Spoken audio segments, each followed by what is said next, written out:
আসসালামু আলাইকুম। বদর যুদ্ধ ইসলামের প্রথম যুদ্ধ, যে যুদ্ধের কারণে ইসলাম টিকে আছে আজও। ৩১৩ জন মাত্র সাহাবীদের নিয়ে আল্লাহ রাসূল সাল্লাল্লাহু আলাইহি সাল্লাম কাফেরদের, কুরাইশদের এক সজ্জিত সেনাবাহিনীর সামনে মুখোমুখি হলেন। তিনি আল্লাহর কাছে দোয়া করেছিলেন যে, হে আল্লাহ, তুমি আজকে এই ক্ষুদ্র দলটিকে বিজয় দাও, অথবা এই পৃথিবীতে তোমার নাম নেওয়ার মতো একটা মানুষও থাকবে না। যাই হোক, সেই বদর যুদ্ধ নিয়ে আজ আমরা আলোচনা করব। ইসলামী বিশ্ববিদ্যালয়ের থিওলজি ফ্যাকাল্টির ভর্তি পরীক্ষায় প্রতি বছর একটি প্রশ্ন অথবা একের বেশি প্রশ্ন বদর যুদ্ধ সম্পর্কে থাকে। তাই আজকে আমি ভাবছি যে এই বিষয়ে সংক্ষিপ্তভাবে পুরো বিষয়টা আলোচনা করব। আজকে এখানে বদর যুদ্ধ সম্পর্কে নিতের কোন কথাটাই সঠিক নয়। এই যুদ্ধে কাফিরদের সেনাপতি ছিল আমর ইবনে হিসাম। বদর যুদ্ধের দিনের অপর নাম হলো ইয়াউমুল ফুরকান। ইয়ামুল ফুরকান মানে সত্য মিথ্যার পার্থক্যকারী দিন, এটাও সত্য। তো সঠিক নয় যেটা হলো, এই যুদ্ধে অগণিত ফেরেস্তা অংশগ্রহণ করেছিলেন। তো অগণিত ফেরেস্তাও অংশগ্রহণ করেছিলেন, আর এই যুদ্ধে মুসলিমগণ বিজয় লাভ করেছিলেন। তার মানে এখানে তো চারটি সঠিক মনে হচ্ছে।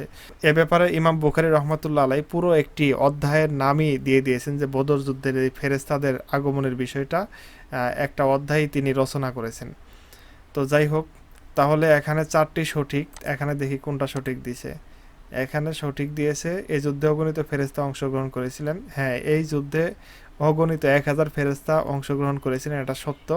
তারা সশরীরে এসেছিলেন, এটাও সত্য। আর তার মানে এখানে সবগুলোই সঠিক, আমরা এখানে কোনোটা দিচ্ছি না। বদর যুদ্ধে মুহাজির ও আনসার শহীদের সংখ্যা সমানুপাতিক হারে কত ছিল? মুহাজির ও আনসার শহীদের সংখ্যা সমানুপাতিক হারে ছিল কত? এখানে দেখি কি আছে। মুসলমানের পক্ষে মুহাজিরদের 6 এবং আনসারদের 8 জন শাহাদাত বরণ করেন। বদর যুদ্ধে মুসলিমদের মুজাহিদের নিকট কয়টি ঘোড়া ও কয়টি উট ছিল? এখন ঘোড়া এবং উট ছিল 2টি ঘোড়া এবং 70টি উট।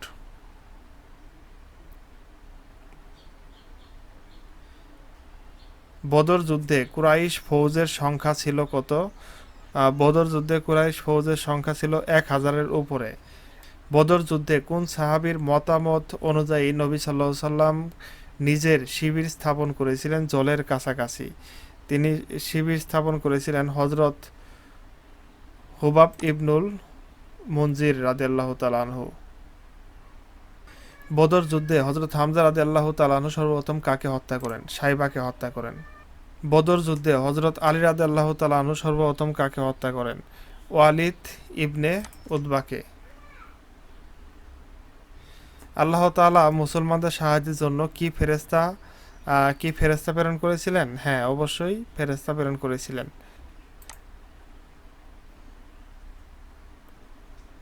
এখানে আয়াত দেয়া আছে, সূরা আনফালের 12 নং আয়াত।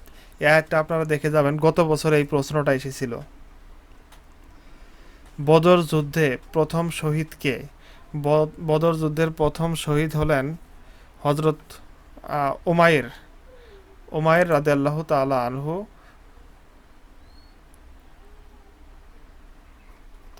এখানে ঘটনাও দেওয়া আছে। বদর যুদ্ধে আবু জেহেলের মৃত্যু হয়। হ্যাঁ, বদর যুদ্ধেই আবু জাহেলের মৃত্যু হয়।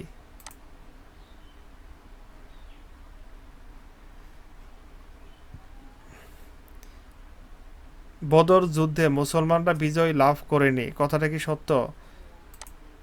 এগুলা প্রশ্ন আসবে না, তো এখানে রেফারেন্স দেওয়া আছে আপনার।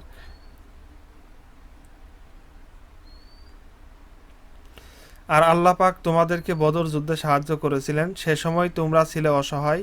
অতএব তোমরা আল্লাহকে ভয় করো, যাতে তোমরা কৃতজ্ঞতা প্রকাশ করতে পারো। এটা আরবিটা অবশ্যই দেখা নেবেন, এটা কোন আয়াতে বলা হয়েছে। হ্যাঁ, এটা ইম্পর্টেন্ট আপনাদের জন্য। এটা কোন আয়াতে বলা হয়েছে? এটা সূরা আল ইমরান 123।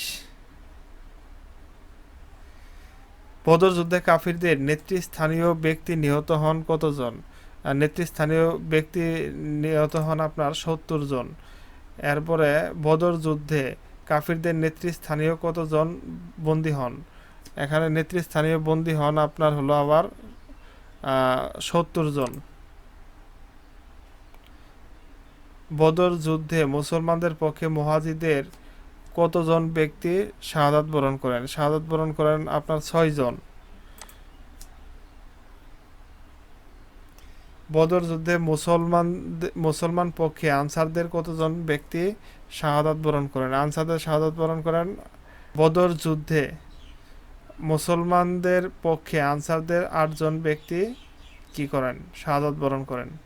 বদর যুদ্ধে বিজয় বার্তা ঘোষণার জন্য রাসূলুল্লাহ সাল্লাল্লাহু আলাইহি ওয়াসাল্লাম 2 জন বিশেষ দূত মদিনায় প্রেরণ করেন। এদের একজন ছিলেন কে? এদের একজন ছিলেন হযরত আব্দুল্লাহ ইবনে রাওয়াহা।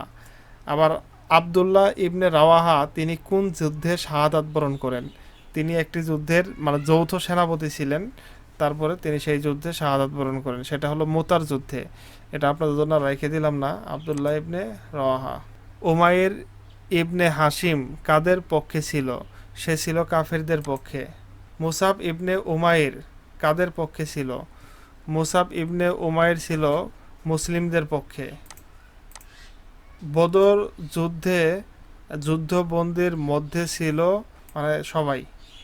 কাব ইবনুল আশরাফ কে ছিলেন? ইয়াহুদি সর্দার। বানি কাইনুকা পেশায় কি ছিল? অধিকাংশই মানে তাদের গোত্রের লোক অধিকাংশই ছিল স্বর্ণকার ও দোকানদার। গাজওয়াতুস সাবিক বা সাতুর যুদ্ধে আনসারদের কতজন শাহাদাত বরণ করেন? আনসারদের শাহাদাত বরণ করেন 2 জন। বদরের যুদ্ধ কোন তারিখ ঐতিহাসিক ঘটনা ঘটে? 17 রমজানের 2য় হিজরি।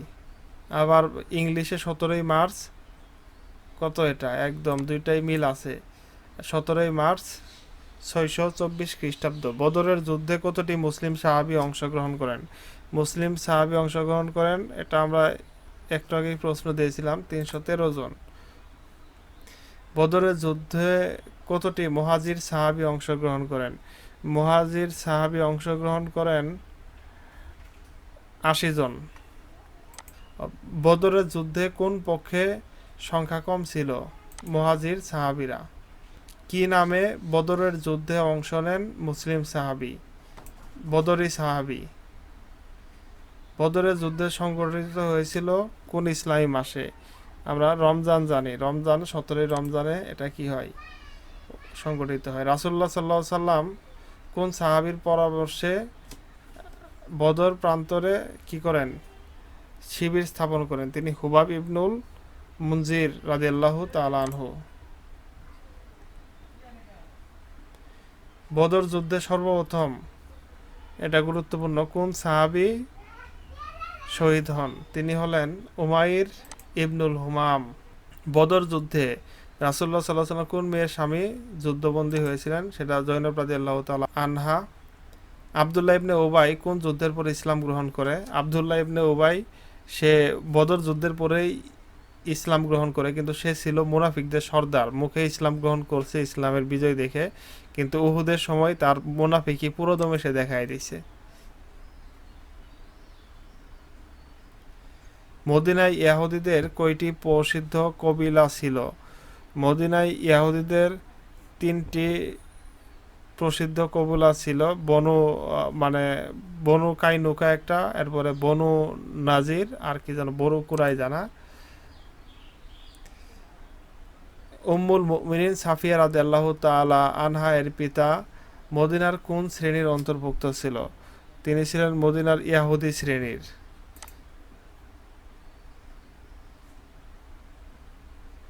পুরো বদর বাহিনীর বড় ও মূল পতাকাটি কে বহন করতেছিলেন? সেটা বহন করতেছিলেন হযরত মুসআব ইবনে উমাইর রাদিয়াল্লাহু তাআলা আনহু। আবু সুফিয়ান সাহায্যের জন্য কাকে মক্কায় পাঠিয়েছিলেন? আবু সুফিয়ান তখন মুসলমানদের বিপক্ষে যুদ্ধ করেছেন। জমজম ইবনে আমর গিফারিকে সে মক্কায় পাঠিয়েছেন। যখন থেকে রাসূলুল্লাহ সাল্লাল্লাহু আলাইহি সাল্লাম তার বাহিনী সামনের দিকে এগিয়ে আসছেন এবং জমজম ইবনে আমর গিফারিকে ভাড়া করে মক্কায় সাহায্যের জন্য পাঠিয়েছিলেন আবু সুফিয়ান। কোন ব্যক্তি বদর যুদ্ধে অংশগ্রহণ করেননি? এখন আমরা জানি আবু সুফিয়ান সে কি করেছে? বদর যুদ্ধে অংশগ্রহণ করেছে এবং সে নেতৃস্থানীয়র মধ্যেই ছিল। এরপরে আবু লাহাব রাসূলের চাচা, সে বদর যুদ্ধে অংশগ্রহণ করেনি। আব্বাস ইবনে মুত্তালিব, সেও বদর যুদ্ধে অংশগ্রহণ করেছে। উপরে কেউ না তা না, আবু লাহাব হলো বদর যুদ্ধে অংশগ্রহণ করেনি, তার পরিবর্তে এক করজদারকে পাঠিয়ে দিয়েছিলেন। কোন গোত্রের একজন লোকও বদর যুদ্ধে অংশগ্রহণ করেননি? সেই গোত্রটা এখানে বনু হাশেম বলতে রাসূলুল্লাহ সাল্লাল্লাহু আলাইহি সাল্লামেরই বোঝায়। বনু আব্দে মানাফ এটাও না, বনু মাখদুম, বনু আদি, বনু আদি গোত্রের। বনু আদি একদমই অংশগ্রহণ করে নাই, আর মক্কায় ফিরে এসেছিল বনু জোহরা। আরব শাহীকে রাসূলুল্লাহ সাল্লাল্লাহু আলাইহি সাল্লাম কোথাকার অধিবাসী বলে পরিচয় করে দিয়েছিলেন?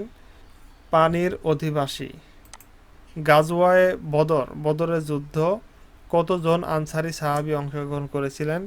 আমরা জানি মুহাজির ছিলেন ৮০ জন, আর আনসার ছিলেন ২৩১ জন। বদরের যুদ্ধের সময় জিহাদের সাধারণ পতাকা কার হাতে ছিল? সেটা ছিল, আমরা একটু আগে পড়লাম যে মূল পতাকা মুসাব ইবনে উমাইর রাদিয়াল্লাহু তাআলা আনহু। বদরের যুদ্ধ সংঘটিত হয়েছিল দ্বিতীয় হিজরির ১৭ই রমজান। এখানে দুইটাই আছে, উল্টাপাল্টা বাজাবেন না। হে আল্লাহ, তুমি যদি এ ক্ষুদ্র জামাত্রীকে ধ্বংস করে দাও, তাহলে দুনিয়ার বুকে তোমার ইবাদত করবার কেউ থাকবে না। নবীজি সাল্লাল্লাহু আলাইহি ওয়াসাল্লাম কোন যুদ্ধের সময় এই দোয়া পড়েছিলেন? এটা বদর যুদ্ধের সময় পড়েছিলেন। বদরের যুদ্ধে প্রথম শহীদকে, আমরা একটু আগেই এটার উত্তর দিলাম। এর প্রথম শহীদ হলেন উমাইর ইবনুল হুমাম। এই প্রশ্নগুলো বারবার আসার কারণে আপনাদের হবে কি, এই প্রশ্নগুলো বারবার শুনলে মনে থাকবে। কোন যুদ্ধ সম্পর্কে আল্লাহ বলেন, স্মরণ করো, তোমরা ছিলে উপত্যকার নিকট প্রান্তে এবং তারা ছিল দূর প্রান্তে? এটা বদর যুদ্ধ সম্পর্কে আল্লাহ পাক বলেছিলেন। আর এর মাধ্যমে আমাদের প্রায় 50টি এমসিকিউ শেষ হয়ে গেল। তো বদর যুদ্ধ সম্পর্কে আপনারা আয়াতগুলা পড়ে নেবেন, কারণ সূরা আনফালের মধ্যেই কিছু রয়েছে, তো এই কারণেই এখান থেকে গতবারও কিছু প্রশ্ন এসেছিল এবং প্রতিবারই বদর যুদ্ধ সম্পর্কে কম বেশি আসে। এবং কি বদর, উহুদ, খন্দক, তাবুক, এই যুদ্ধগুলো গুরুত্বপূর্ণ। আমি যদি নেক্সট টাইমে আরও এই যুদ্ধগুলো নিয়ে দেই, তাহলে আপনাদের জন্য এটা উপকার হবে। আশা করি সকলেই ক্লাসটি করে উপভোগ করছেন। অবশ্যই কমেন্ট করে জানাবেন। আর ভালো থাকবেন, সুস্থ থাকবেন, নিরাপদে ক্যাম্পাসে যাবেন পরীক্ষা দিন। সবার জন্যই দোয়া, শুভকামনা ও ভালোবাসা। আসসালামু আলাইকুম।